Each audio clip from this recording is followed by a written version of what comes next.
Hello，大家好，现在是1点40分，有股友问这只 CY8，我们就来看一下。这位股友就说他的业绩是炸弹，但是股价呢就没有跌下去，很奇怪，是不是有东西发生？如果大家好像我这样在股市够久的话呢，这种事情是时常见到的，业绩大好，股价大跌。业绩大跌，股价大涨是时常会发生的事情。我们看一下图，很显然它在被这个200天均线就锁住了。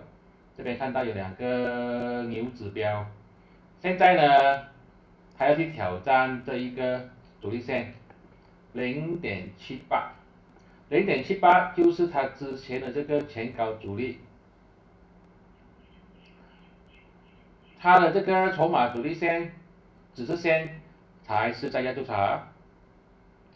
蓝色线更高，也是压住它。套牢盘这边很多，也是压住它。它的业绩是炸弹，这个也是事实。它的 cash flow 很差，这个也是事实。所以要去追的话呢，是非常危险的。